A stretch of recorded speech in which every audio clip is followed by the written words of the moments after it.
Welcome back. ఈ రోజు జనం జడ్జిమెంట్ లో యువరాజ్యం అధ్యక్షుడు పవన్ కళ్యాణ్ మనతో ఉన్నారు. తనదైన స్టైల్లో ఆయన శైలిలోనే మనకి ఆన్సర్స్ చెప్తా ఉన్నారు. సో ఇంకా ఇక్కడ ఆడియన్స్ చాలా మంది ఉత్సాహపడుతూ ఉన్నారు. వారు ఇంకా ఏం క్వశ్చన్స్ అడుగుతారో చూద్దాం.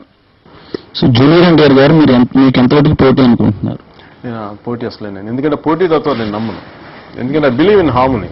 ప్రతి ఒక్కళ్ళు కూడా వాళ్ళ ఆలోచన విధానాలను సిద్ధాంతాలను తీసుకెళ్లొచ్చు. బట్ ఎవరు ఏం చేసినా కామన్ గుడ్ కదా, అల్టిమేట్ గా ప్రజలకి మేలు జరుగుతున్నప్పుడు అది దాన్ని అట్లా చూస్తాను తప్ప, అంతేగాని కూర్చోబెట్టి నాకు ఈ వ్యక్తి పోటీ, ఆ పోటీ తత్వం అనేది నాకు అసలు కనిపించదు ఎప్పుడు. ఎందుకంటే నేను దాన్ని నమ్మను. నేను అసలు పోటీ అనేది ఉంటుందని.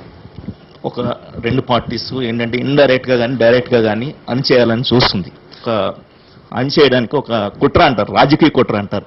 దాని మీద కూడా మనం మాట్లాడే ప్రెస్ మీట్ లో కూడా, బట్ ప్రెస్ మనం అన్నిసార్లు అంటే ఒక నెగిటివ్ గా మన మీద వచ్చి నెగిటివ్ క్యారీ చేసినందుకు మన ఎక్స్ప్లెనేషన్ క్యారీ చేయరు ఒక్కోసారి. సో అలా చూసినప్పుడు సర్వేస్ అన్ని ఎప్పుడు కూడా రాంగ్ ఉంటాయి. నాకు ఇన్ఫాక్ట్ చిరంజీవి గారి గురించి, మన ప్రజారాజ్యం పార్టీ గురించి రాంగ్ సర్వేస్ చేస్తున్నప్పుడు ఇన్ఫాక్ట్ నాకు చాలా మంచిది అనిపిస్తుంది. ఎందుకంటే ఈ గుజరాత్ లో కానీ, బీఎస్పీ మీద కానీ, లేదంటే లాస్ట్ టైం 2004 ఎలక్షన్స్ లో పార్లమెంట్ ఎలక్షన్స్ ఏవి చూసినా సేమ్ వాళ్ళు ఇచ్చే యాక్చువల్ గా వాళ్ళ రిపోర్ట్ తప్పు ఉండదు. మధ్యలో ఆ కంపెనీ ఇచ్చిన రిపోర్ట్, ఆర్గనైజేషన్ ఇచ్చిన రిపోర్ట్ నుంచి మన ఈ పబ్లిక్ కన్సంప్షన్కి వెళ్ళేటప్పటికి మధ్యలో చాలా ట్యాంపరింగ్ జరుగుతుంది. సో ఈ కపిల్ సిబాల్ లాస్ట్ టైం కాంగ్రెస్, ఆయన కూడా ఇదే ప్రశ్న, కాంగ్రెస్ రాదనేది బీజేపీ వస్తుందని చెప్పి ఇచ్చినప్పుడు డైరెక్ట్ ఏ బేసిస్ ఇస్తుందని చెప్పి ఎవరైతే ఆ చైర్మన్ ఉన్నారో వాళ్ళని అడిగితే ఆయన లెటర్ ఇచ్చాడు, మేము ఇచ్చిన రిపోర్ట్ అయితే కాదు ఇదని. సో అలాగా మనం తీసుకోవాలంటే చేసుకోవచ్చు. బట్ ఫైనల్ అల్టిమేట్ ప్రజలు కదా, ఎంత అయినా సరే వన్స్ ప్రజలు డిసైడ్ అయినప్పుడు వాళ్ళు ఏం చేయాలో చేస్తారు తప్ప ఈ సర్వేస్ అనేది వాళ్ళు ఇన్ఫ్లుయెన్స్ చేయరు. ప్రజారాజ్యం కన్నా యువరాజ్యం జనాలను ఎక్కువగా ఉత్తేజపరుస్తుంది. పవన్ సీక్రెట్ ఏంటి? అట్లే అంటే వాళ్ళు ఇచ్చిన ఐడియాలజీని నేను ముందుకు తీసుకెళ్తాను అంటే జనరల్ గా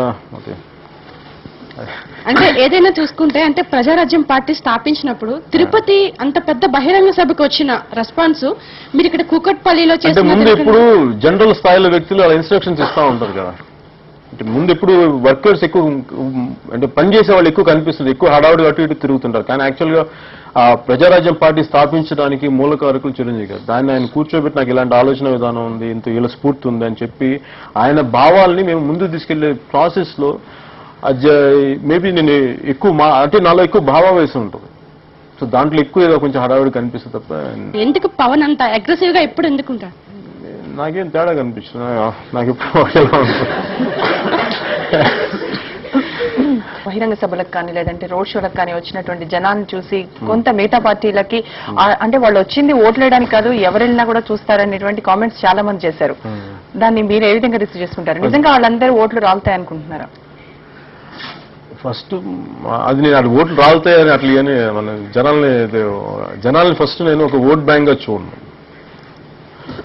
జనం అంటే నాకు అంటే మామూలు మనిషి తోటి మనకి అనుకున్నాక చాలా గౌరవం ఉంటుంది. ఇలా జరుగుతుంది, ఇలాంటి మన ఆలోచనల్ని ఫస్ట్ ఒక నటుడిగా నేను వెళ్ళినప్పుడు ఎక్కువ మంది రావచ్చు జనం. మేబీ వాళ్ళ పాయింట్ ఆఫ్ వ్యూ నుంచి నేను మాట్లాడతాను. కాంగ్రెస్ ప్రతిపక్ష పార్టీల నుంచి నేను వెళ్ళినప్పుడు ఒక నటుడిగా నాకు ఎక్కువ మంది జనం వస్తారు. వచ్చిన జనాన్ని పార్టీ ఐడియాలజీని వాళ్ళ మనసులో ఎంత పెడుతున్నాం, వాళ్ళ ఆలోచన విధానం, వాళ్ళని ఎంతసేపు మనం వాళ్ళు థాట్ఫుల్ గా చేయగలుగుతున్నాం, మన భావాలని మన పార్టీ ఐడియాలని ఎంత మేరకు తీసుకెళ్ళగలుగుతున్నాం, వాళ్ళు ఏమాత్రం స్పందించినా కానీ ఇట్లా టర్న్ ఇంటూ ఓట్. అది ఇప్పుడు చెప్పలేము. ఈ రోజున వచ్చారు జనం, వాళ్ళు చెప్పే విధంగా చూస్తే ఒక ఒట్లు వచ్చారు వెళ్ళిపోతారని చెప్తారు. బట్ అది లోపల చర్నింగ్ ఏం జరుగుతుందో అది రేపొద్దున ఎలక్షన్స్ లో చెప్తారు తప్ప ఈ రోజున అది నేను చెప్పలేను. అయితే ఏ పార్టీ అనౌన్స్ చేసినా కూడా ఇవన్నీ కూడా జనాకర్షక పథకాలు అంటున్నారు. మరి అంటే పిఆర్పి ఇచ్చేవి వాటిని ఏమనొచ్చు మనం? ప్రజావసర పథకాలు ఆకర్షిస్తేనే కదా అవసరాలు తీరుతాయి. ఆకర్షించాలి. అవసరం ఉన్నప్పుడు ఇప్పుడు మనం ఆకలిగా ఉన్నాడు ఏం ఆకర్షించాలి? బేసిక్ ఇన్స్టింక్టే ఆకర్షణ అంతే. అంటే కొన్ని టీవీ న్యూస్ ఛానల్లో ఇస్తున్నారు కదా, కొట్టుకోవడం, ఇది ఇలా విధంగా చీరలు ఎత్తేసుకోవడము. డిస్ట్రిక్ట్స్ లోనా ఆ. పొలిటికల్ ప్రాసెస్ స్టాండర్డ్ ప్రాసెస్ అది, లేకపోతే పాలిటిక్స్ ఇండియన్ పాలిటిక్స్. అంటే ప్రజారాజ్యం పార్టీలో కూడా- ప్రజారాజ్యం పార్టీ అది look at Korea, Japan standard అలా వేసి కొట్టుకుంటున్నా అప్పుడు పొలిటికల్ ప్రాసెస్. అదేంటంటే ఒక్కొక్కళ్ళు అదేమవుతుందంటే నిజంగా ప్రజాసేవ చేయాలనుకునే వాళ్ళు చేసే పనులు కాదు అవి. కేవలం పవర్ ఓరియంటెడ్ చేసి దాని గుర్తింపు లేని వాళ్ళు చేసే కొద్ది ఒకరిద్దరుంటే ప్రతి చోట, అది మనం ఏం చేయలేం. అది మనం 90 మందిని చూసి మనం వదిలేయాలి తప్ప 10 మంది చేసే గొడవకి మనం ప్రాధాన్యత ఇవ్వకూడదు.